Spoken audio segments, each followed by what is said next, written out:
This morning we honor Society for the Blind, and joining us this morning, Deborah Pendleton and Sherry Rosler. Thanks for coming in, both of you. So Sherry, you're the director of the organization. Yes. For people who are maybe not familiar with what you do, what is it that is offered through the Society?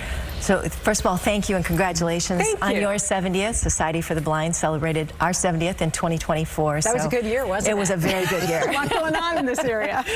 So Society for the Blind is, we serve all of the Sacramento region. In fact, we cover 27 counties in Northern California.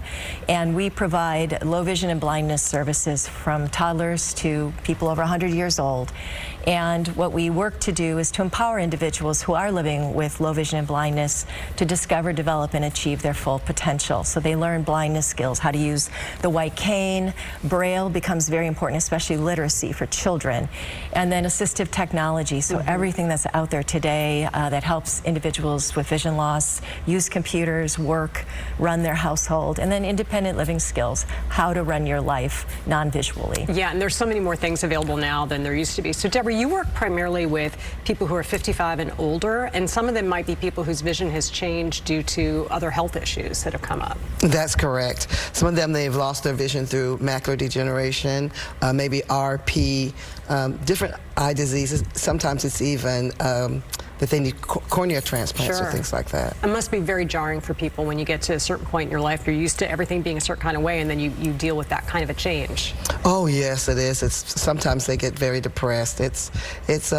You lose their independence. Yeah. And I went that journey. Once they lose their independence, you can't drive, you can't read.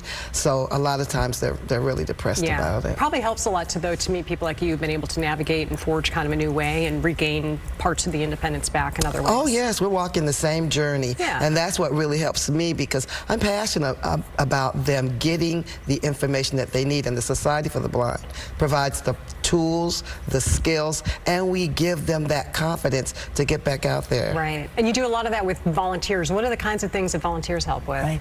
Well, as Deborah was saying, one of the things we utilize are many of our clients become volunteer mentors. And so these are folks who came in not sure what they were going to do. They've acquired those skills, and now they're helping the next round of clients coming in. So it's, they want to give back. So that's a wonderful way. And then community volunteers read for our program that's called Access News, which is 24/7 access to news and information. And it's newspapers, articles, other information that's read by volunteers. So you're hearing a real person reading the information. So probably 200 or more volunteers do that for us all year long. Fun fact, that was actually one of my volunteer jobs in college, because I was looking to get, true story, more experience doing this type of work. Yes. Yeah. Well, thank you for your volunteering. I was told to stop talking, though.